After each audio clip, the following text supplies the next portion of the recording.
नमस्कार साथियों। आज के शैक्षणिक सत्र में आप सभी का हार्दिक अभिनंदन और स्वागत। साथियों, एक विद्यार्थी का प्रश्न आया कि सर भर्तियों का दौर चल रहा है और इतनी सारी भर्तियां एक साथ आ चुकी है, कैसे तैयारी की जाए, किसकी तैयारी की जाए। तो आज उस साथी के, उस कैंडिडेट के सवाल पर हम विचार करते हैं। और दोस्तों, उसका पूछना भी उचित है, बिल्कुल उचित प्रश्न बनता है कि इतनी सारी भर्तियां एक साथ आ चुकी है। अभी जनवरी चल ही रहा है कि फीमेल सुपरवाइज़र हो गई, एलडीसी हो गई, grade first, grade second, third, labour assistant और एग्रीकल्चर, और इसके बाद भी कुछ और नोटिफिकेशन सुनने में आ रहे हैं।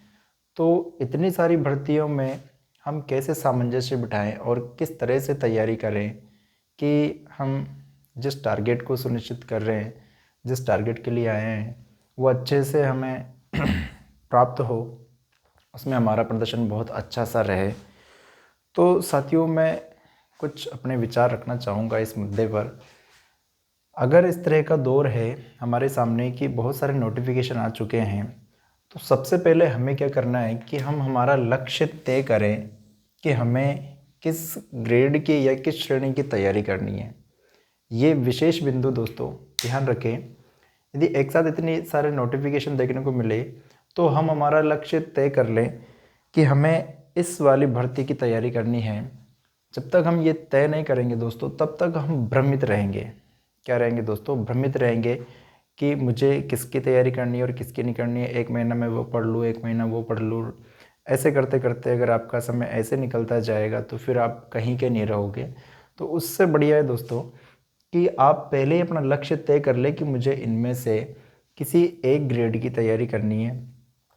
जब आप अपना लक्ष्य तय कर लें तो दूसरा बिंदु होता है दोस्तों जो सबसे अहम है, और वो है उस चयन का या उस टारगेट का सिलेबस। क्या है दोस्तों? उस टारगेट का सिलेबस जिसका चयन आपने किया है। सिलेबस दोस्तों हमारे मन मस्तिष्क पर छपा हुआ होना चाहिए। जब तक हमें सिलेबस याद नहीं होगा, सिलेबस हमारे मानस पटल पर नहीं छपेगा, सिलेबस को हम बहुत अच्छे से समझ नहीं पाएंगे, तब तक हम हमारे हमारा जो पाठ्यक्रम है, हमारा जो सिलेबस है और उससे संबंधित जो मैटर है, हम उसको पढ़ नहीं पाएंगे। तो दूसरा जो बिंदु है दोस्तों, सिलेबस भी हमें बहुत अच्छे से ध्यान में रखना है। और पढ़ने से पहले हमें सिलेबस को बहुत अच्छे से रीड करना है कि जिस भर्ती की मैं तैयारी करने जा रहा हूँ, जिस ग्रेड की मैं तैयारी करने जा रहा हूँ, उसके सिलेबस में क्या क्या लगा हुआ है। ठीक है दोस्तों?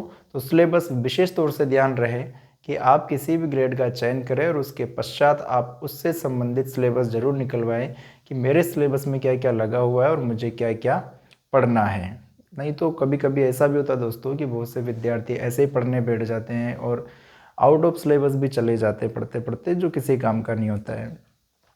जब आप लक्ष्य तय कर ले और सिलेबस को बहुत अच्छे से रीड कर ले, समझ ले, उसके बाद तीसरा जो बिंदु आता है दोस्तों, वो होता है शेड्यूल।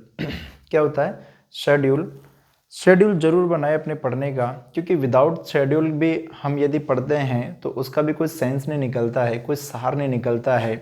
क्योंकि विदाउट शेड्यूल पढ़ने पर होता क्या है कि कभी तो हम रात में पढ़ लेते हैं, कभी दिन में पढ़ लेते हैं, कभी दोपहर में पढ़ लेते हैं, कभी नहीं पढ़े, एक दो दिन नहीं पढ़े, फिर दो चार दिन जोर लगा के पढ़ लिए।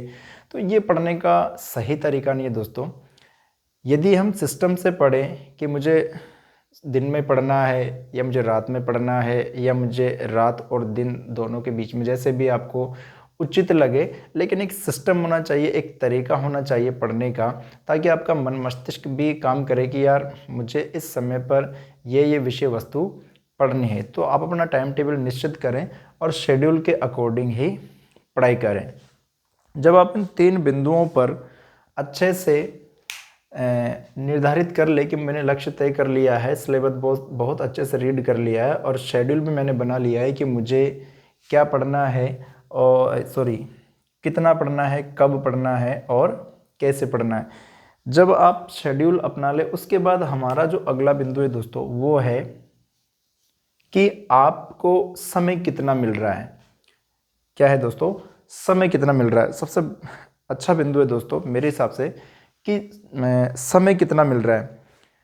कभी कभी क्या होता है कि नोटिफिकेशन आने के बाद आपको 6 से 8 महीने मिल सकते हैं। कितने मिल सकते हैं दोस्तों?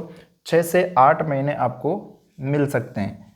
6 से 8 मंथ आपको मिल सकते हैं, या हो सकता है कि आपको 12 से 15 मंथ पढ़ने को मिल जाए। ऐसा संभव हो सकता है दोस्तों। वैसे अधिकतर तो 6 से 8 महीने ही आरपीएससी या कोई भी बोर्ड पढ़ने के लिए देता है। इसमें एक विशेष बात है दोस्तों कि एक बात के ऊपर यहाँ थोड़ा सा निर्भर करेंगे कि यदि कोई बिल्कुल न्यू स्टूडेंट है, बिल्कुल न्यू कैंडिडेट है, छोड़िएगा न्यू स्टूडेंट है या एकदम नया कैंडिडेट है जो अभी अभी प्रतियोगी परीक्षाओं में उतरा है और उसने इनमें से किसी भी ग्रेड के लिए अप्लाई किया है, और जब से उस कैंडिडेट ने फॉर्म अप्लाई किया उसके पश्चात बिल्कुल नया कैंडिडेट है और उसे पढ़ने के लिए कितना समय मिला है, अधिकतर ऐसा ही होता है कि 6 से 8 मंथ ही मिलते हैं। और कभी कभार ऐसा हो जाए कि 12 से 15 मंथ मिल जाए, वो एक अलग बात हो जाएगी दोस्तों। तो अधिकतर 6 से 8 मंथ का समय मिलता है। तो इन 6 से 8 मंथ में हमें क्या करना चाहिए? या तो हम मूल विषय वस्तु पढ़ें, और या फिर हम कोचिंग नोट्स पढ़ें। और हाँ, बस 2 स्टेप है हमारे पास, 2 कदम हमें उठाने होंगे। या तो हम अगर हमें 6 से 8 मंथ का समय मिला है तो फिर हमें क्या करना चाहिए, किस तरह का मैटर पढ़ना चाहिए? दोस्तों मेरे हिसाब से यदि इतना सा समय मिलता है तो आपको किसी न किसी नोट्स के सहारे या किसी कोचिंग के सहारे ही चलना पड़ेगा। किसी न किसी नोट्स या किसी कोचिंग के सहारे चलना पड़ेगा। यदि 6 से 8 का समय आपको मिलता है, 6 से 8 मंथ का समय मिलता है, तो दोस्तों आप बिंदास होके कोई नोट्स पढ़िए या किसी गुरुजन की कोचिंग के सहारे ही अपनी नैया को आगे बढ़ाएं। क्योंकि इतने से अल्प समय में, 6 से 8 महीने के समय में आप मूल विषय वस्तु को कवर नहीं कर सकते हो, क्योंकि इन सभी ग्रेडों में और सभी विभागों में सब्जेक्ट प्लस जीके लगा हुआ है दोस्तों। क्या लगा हुआ है? सब्जेक्ट प्लस जीके लगा हुआ है। और सब्जेक्ट प्लस जीके को आप कवर करते करते आप 6 से 8 महीने में इन पर अच्छी सी पकड़ नहीं बना सकते हो यदि मूल विषय वस्तु पढ़ते हो तो। लेकिन अगर 6 से 8 का समय, 6 से 8 मंथ का समय ही हमें मिला है, तो ऐसी स्थिति में हम या तो कोई नोट्स पढ़ें या कोई कोचिंग के सहारे, किसी गुरुजन की जिसका भी आप चयन करते हो उसके सहारे ही दोस्तों हम आगे बढ़ें। अब नोट्स या कोचिंग, नोट्स और कोचिंग दोनों एक ही बात हो जाएगी दोस्तों। नोट्स हम पढ़ें तो कैसे पढ़ें कि भाई हमारे पास नोट्स है, लेकिन नोट्स में भी हमारे पास सब्जेक्ट भी है और जीके भी है। क्या क्या दोस्तों? सब्जेक्ट भी है और जीके भी है। और तो कैसे पढ़ा जाए? तो सब मेरे हिसाब से दोस्तों आपको पर डे कम से कम 2 सब्जेक्ट पढ़ने। कितने सब्जेक्ट पढ़ने दोस्तों? 2 सब्जेक्ट पढ़ने, कम से कम पर डे कितने सब्जेक्ट पढ़ने हैं? 2 सब्जेक्ट पढ़ने हैं। और अगर आपका माइंड सेट ज़्यादा अच्छा है, कैचिंग पावर बहुत अच्छी है, तो आप 2 के बजाय 3 भी कर सकते हो, 4 भी कर सकते हो। लेकिन इससे ज़्यादा करोगे तो आप भ्रम में पड़ जाओगे कि मुझे क्या पढ़ना चाहिए और किसको तो मैं छोड़ूं और किसको नहीं छोड़ूं। तो दोस्तों उससे ज़्यादा बढ़िया है कि आप पर डे, एवरेज स्टूडेंट हो, ज़्यादा अच्छे हो तो 3 सब्जेक्ट कर लेना, लेकिन पर डे आप कम से कम 2 सब्जेक्ट पढ़े या अधिकतम 3 सब्जेक्ट पढ़ लीजिए। और इनका क्या है, बार बार आपको रिवीजन करना है। क्या करना है? बार बार रिवीजन करना है। जब आप किसी सब्जेक्ट और जीके के नोट्स या किसी कोचिंग नोट्स के सहारे ही चलते हो दोस्तों, तो आपने भी देखा होगा कि उनके नोट्स के रजिस्टर ही कम से कम 6 से 7 रजिस्टर होते हैं। हो सकता है किसी के पास 7-8 रजिस्टर भी हो। तो ऐसी स्थिति में जब हम इनका बार बार रिवीजन करते हैं तो क्या होता है कि 6 से 8 महीने आराम से निकल जाते हैं। ठीक है दोस्तों। तो अगर 6 से 8 मंथ हमें मिला है तो हम नोट्स और कोचिंग के सहारे ही आगे बढ़े। हम बिल्कुल न्यू स्टूडेंट की बात कर रहे हैं या न्यू कैंडिडेट की बात कर रहे हैं। और यदि कोई ओल्ड स्टूडेंट है, पुराना स्टूडेंट है और उसको 12 से 15 मंथ मिले, कितने मिले दोस्तों? 12 से 15 मंथ मिले हैं, वैसे ऐसा होता नहीं है, लेकिन अगर हो जाए कभी कभार तो ऐसे विद्यार्थी को दोस्तों क्या करना है, बिल्कुल उसको मूल पुस्तकें पढ़नी है। क्या पढ़नी है दोस्तों? मूल पुस्तकें पढ़नी है। अब मूल पुस्तकें पढ़नी है, लेकिन मूल पुस्तकों को भी क्या दोस्तों पूरी पूरी को पढ़ लिया जाए? तो मेरे हिसाब से मूल पुस्तकों को पूरा पूरा नहीं पढ़ के, आप मेरा जो दृष्टिकोण है वो मैं प्रस्तुत कर रहा हूँ, आपको अच्छा लगे आप फॉलो करें, नहीं तो आप अपने स्तर पर पढ़ ही रहे हो। जैसे मान लीजिए दोस्तों, अपने फर्स्ट डे पहले दिन कोई मूल पुस्तक पढ़ना प्रारंभ किया, पहले दिन आपने कोई मूल पुस्तक पढ़ना प्रारंभ किया और फर्स्ट डे आपने 30 पेज पढ़े। कितने पेज पढ़े? 30 पेज पढ़े। इन 30 पेजों को पढ़ते हुए आपने कम से कम तो भी 40 से 50 या 100 क्वेश्चन के लमसम या 100 महत्वपूर्ण तथ्यों को अंडरलाइन किया। कितने किए दोस्तों? आपने फर्स्ट डे किसी मूल पुस्तक के 30 पेज पढ़े, उसमें से 100 या 50 या 150 मूल तथ्यों को अंडरलाइन किया। ठीक है दोस्तों। फिर नेक्स्ट डे क्या करना है दोस्तों हमें? नेक्स्ट डे भी हम वापस वही कितने पेज पढ़ेंगे? 30 भी पढ़ सकते हैं, हो सकता है कोई 25 पेज पढ़े, फिक्स नहीं है कि कोई 30 35 40 भी पढ़े। लेकिन नेक्स्ट डे हम जो भी पढ़ेंगे उसे पढ़ने से पहले, फर्स्ट डे 30 पेज पढ़े, नेक्स्ट डे जब हम पढ़ने बैठे, इस मूल पुस्तक को जब हम पढ़ने बैठे, तो नेक्स्ट डे हमें क्या करना है, ये जो 50 से 100 मूल तथ्य थे पहले हम इनको पढ़ेंगे। ये जो अंडरलाइन किए ना दोस्तों, पहले हम इनको पढ़ेंगे, उसके बाद फिर इस वाले पेज को पढ़ना प्रारंभ करेंगे। और यहाँ से भी सेम वही कंडीशन रखेंगे दोस्तों कि हम जो भी हमें आज के पढ़ने के दौरान जो महत्वपूर्ण तथ्य लगेंगे, उन महत्वपूर्ण तथ्यों को हम इस तरह से अंडरलाइन कर लेंगे। हो सकता है 30 पेज पढ़ने में आपको 100 महत्वपूर्ण तथ्य लग जाए, 150 लग जाए या 80 लग जाए, 50 लग जाए। तो फर्स्ट डे के जैसे मान लीजिए मैं लिख देता हूँ 80 महत्वपूर्ण तथ्य लिख दिए और यहाँ मैंने 100 लिख दिए। कितने लिख दिए? 100 लिख दिए। तो फर्स्ट अब आपको क्या करना है, थर्ड डे आप पढ़ोगे, थर्ड डे फिर आपको वही 30 पेज पढ़ने, फिक्स नहीं है दोस्तों, आप अपने हिसाब से ऊपर नीचे कर सकते हो। लेकिन तीसरे दिन जब आप इसी पुस्तक को पढ़ने बैठो, एक दिन में 30 नहीं, वैसे प्रत्येक दिन आपको यहाँ भी कितने सब्जेक्ट पढ़ने हैं? कम से कम 2-2 सब्जेक्ट पढ़ने। कितने पढ़ने हैं? कम से कम 2-2 सब्जेक्ट पढ़ने। तीसरे दिन जब हम इस मूल पुस्तक को पढ़ने बैठे दोस्तों, तो फिर वापस हमें ये वाले जो तथ्य है, फर्स्ट डे के जो 80 तथ्य है, हम इनको पढ़ेंगे। फिर नेक्स्ट डे वाले 100 तथ्य है, हम इनको पढ़ेंगे। फिर थर्ड डे हम यहाँ से शुरू करेंगे हमारी पुस्तक को पढ़ना। इससे क्या होगा दोस्तों, धीरे धीरे जो इस पाठ्य पुस्तक की जो मूल विषय वस्तु है, वो मूल विषय वस्तु जो अच्छे खासे तथ्य हैं, वो अच्छे खासे तथ्य धीरे धीरे हमें क्या हो जाएंगे, याद हो जाएंगे। हम 4 से 5 बार या 4 से 5 बार नहीं, हम ऐसे करते करते अगर किसी पुस्तक में 150 से 200 पेज है, तो वो 150 से 200 पेज को ये जो मूल तथ्य है, ये 5 से 6 बार हमें पढ़ने में आ जाएंगे।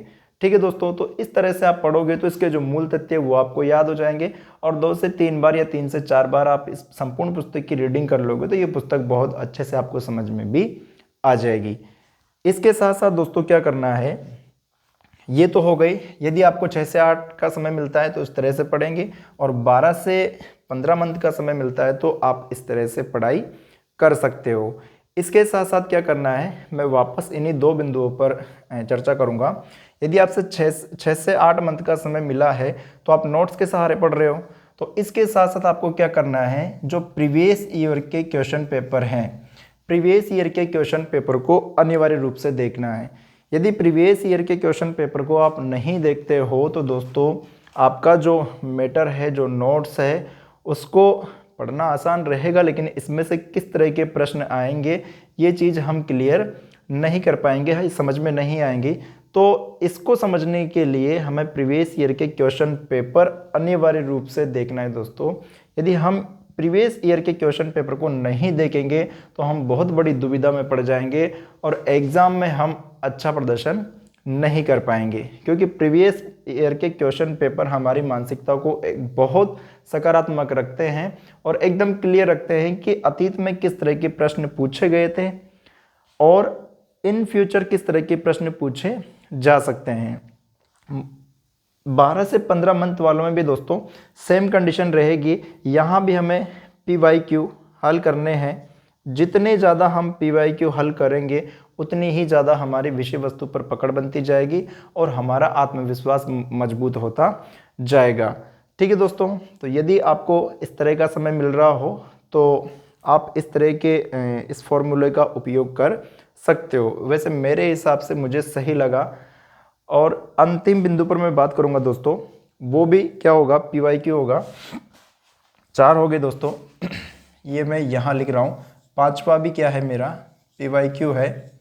दोस्तों किसी भी परीक्षा को पास करने के लिए अतीत में उस परीक्षा से संबंधित जितने भी क्वेश्चन पेपर हुए हैं उन क्वेश्चन पेपर की रीडिंग लगाना बहुत आवश्यक है दोस्तों, क्योंकि उसकी रीडिंग लगाने से हमें उसकी पूरी जो भूमिका है और उसमें से किस तरह के प्रश्न पूछे जा रहे हैं, किस तरह के प्रश्न आ सकते हैं, ये जो भूमिका है वो यहाँ से क्लियर हो जाती है। और PYQ क्या है, हमारी मानसिकता को बहुत मजबूती प्रदान करके जाते हैं। तो मेरा आप सभी से आग्रह रहेगा कि लास्ट लेवल पर आप PYQ ज़रूर हल करें। लास्ट तो मैंने बताया ही है, लेकिन इसके साथ साथ मैंने यहाँ भी बताया है कि आप जब इसके साथ साथ पढ़ते रहो तो यहाँ भी आपको PYQ हल करने हैं और यहाँ भी पढ़ते पढ़ते आपको PYQ हल करने हैं।